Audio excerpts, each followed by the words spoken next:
Ναπολέον Βοναπάρτης 1769-1821, αυτοκράτορας που κατέκτησε την Ευρώπη και κατακτήθηκε από τις δικές του φιλοδοξίες. Ο Ναπολέον Βοναπάρτης γεννήθηκε σε ένα ξεχασμένο νησί της Μεσογείου και πέθανε σε έναν βράχο χαμένο στον Ατλαντικό.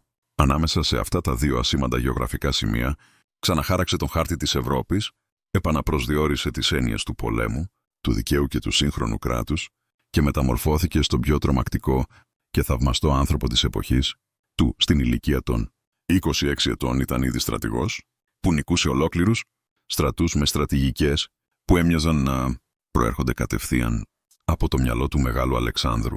Στην ηλικία των 30 έγινε πρώτος ύπατος της επαναστατικής Γαλλίας.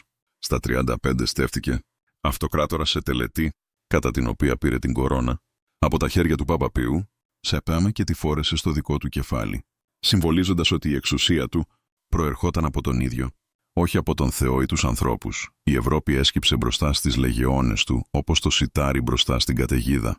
Αυστρία, Πρωσία, Ρωσία, χιλιετή αυτοκρατορίες έπεφταν μπροστά στον μικρό Κορσικανό, που ξαναέγραφε τους νόμους του πολέμου με κάθε μάχη.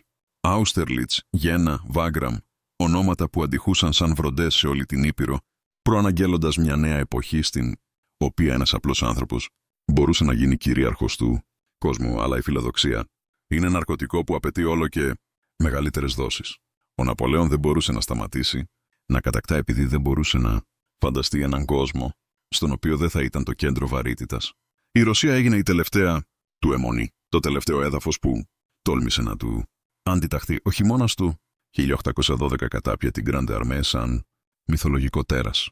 Από τους 600.000 άνδρες που διέσχισαν τον ποταμό Νιέμεν τον Ιούνιο, επέστρεψαν μόλις 30.000 πεινασμένα φαντάσματα. Η Μόσχα έκαιγε σαν γιγάντια πυρά κηδείας και μαζί της έκαιγαν οι ναπολεόντιες φιλοδοξίες. Το Waterloo ήταν μόνο επιτάφιος ονείρων που είχαν ήδη πεθάνει στο ρωσικό χιόνι. Στις 18 Ιουνίου 1815, κάτω από τη βελγική βροχή, ο αυτοκράτορας κοίταξε για τελευταία φορά τα στρατεύματά του να κομματιάζονται. Αγία Ελένη έγινε η τελευταία του φυλακή, έναν ηφαιστειακό βράχο στη μέση του πουθενά, φυλασσόμενο από τους Άγγλους σαν τον πιο επικίνδυνο θησαυρό του κόσμου. Εκεί ο Ναπολέον πέρασε 6 χρόνια, υπαγορεύοντας τα απομνημονεύματά του, ξαναγράφοντας τον δικό του μύθο, ενώ το σώμα του καταστρεφόταν από τον καρκίνο του στομάχου. Πέθανε στις 5 Μαΐου 1821, μουρμουρίζοντας Γαλλία, στρατός, Ζωζεφίνα, 3 αιμονές που καθόρισαν την εξαιρετική του ύπαρξη.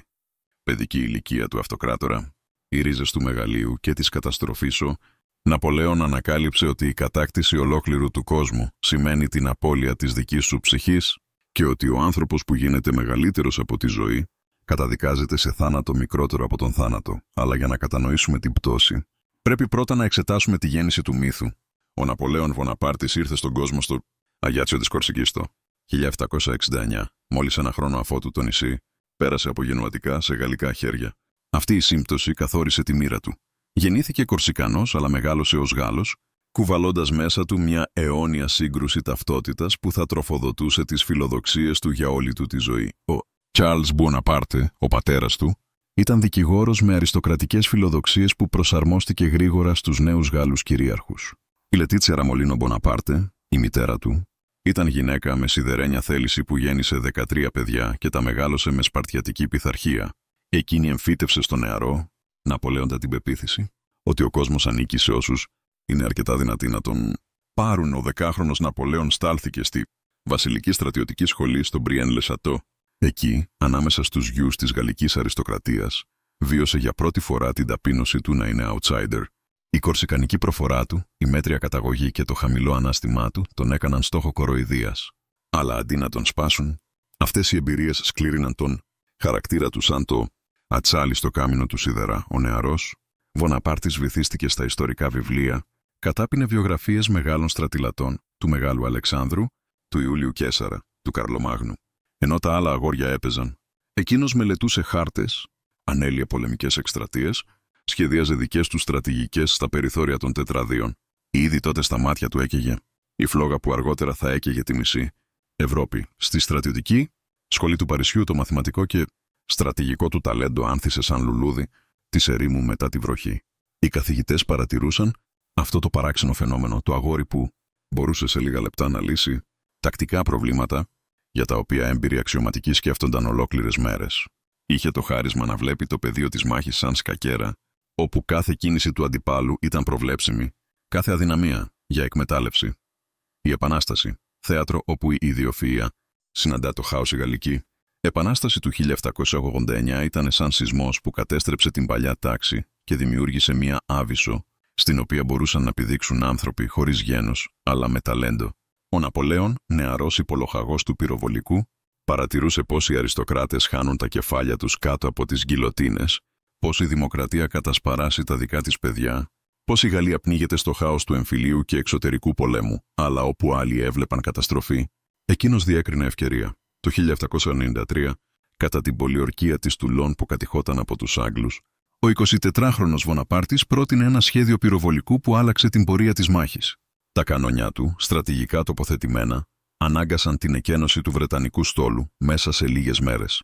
Οι Ιακωβίνοι επίτροποι ήταν ενθουσιασμένοι.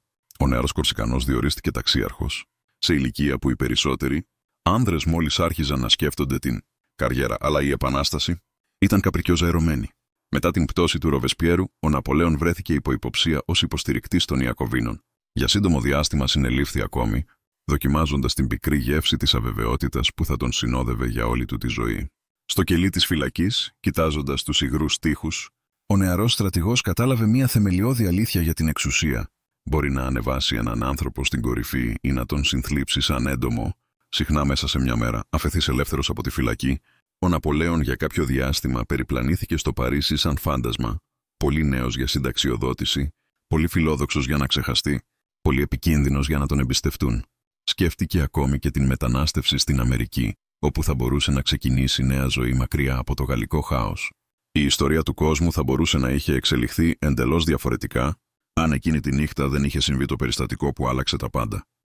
13 Βαντεμιέρ του έτους Κάρτο, 5 Οκτωβρίου 1795, ένα βασιλικό πλήθος επιτέθηκε στη Σύνοδο.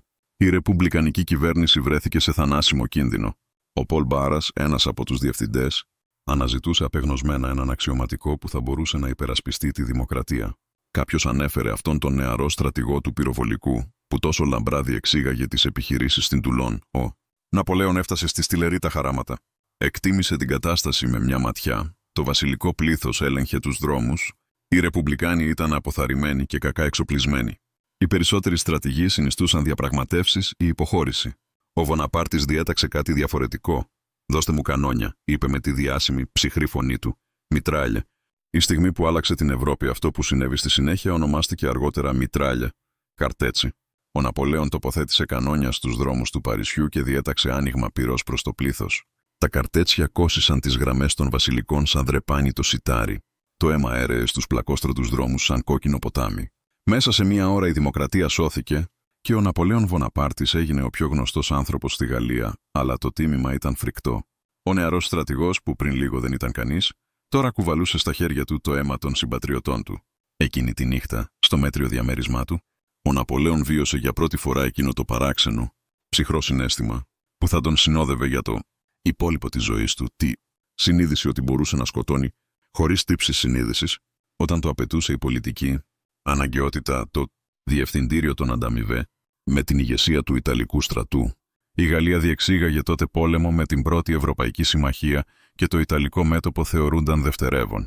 Οι περισσότεροι έμπειροι στρατηγοί προτιμούσαν να πολεμήσουν στον Ρήνο εναντίον των Αυστριακών και Πρώσων. Η Ιταλία αντιμετωπιζόταν σαν τόπος εξορίας για νεαρούς, αξιωματικούς χωρίς διασυνδέσεις. Ο Ναπολέον έφτασε στη Νίκαια τον Μάρτιο του 1796 και ανέλαβε την ηγεσία στρατού, που ήταν μάλλον αποθαρρυμένο πλήθος παρά στρατιωτική δύναμη.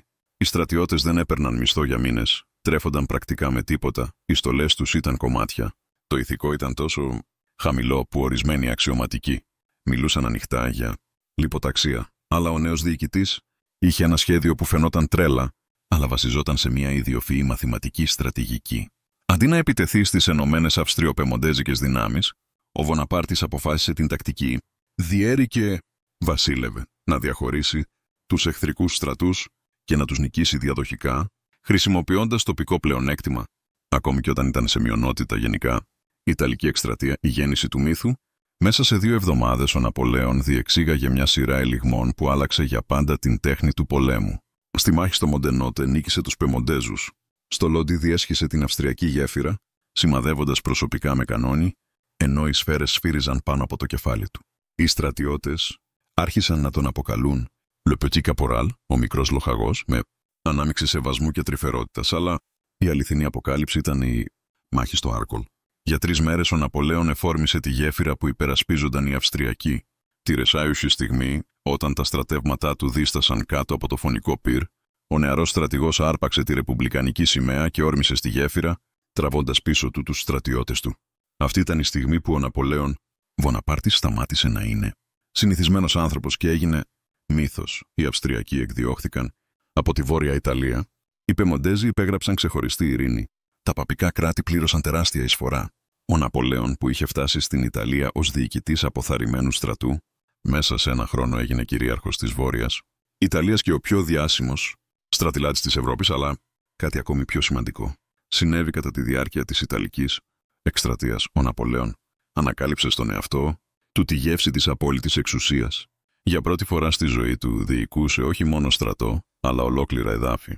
Συνάπτε συνθήκες, επέβαλε φόρους, δημιουργούσε νέα πολιτική πραγματικότητα με μια υπογραφή. Την εξουσία επί ζωής και θανάτου χιλιάδων ανθρώπων άρχισε να τη θεωρεί φυσικό προνόμιο. Και τότε γνώρισε την Ζωζεφίνα de Beauharnais, τώρα Ζωζεφίνα, έρωτας ή πολιτικός υπολογισμός.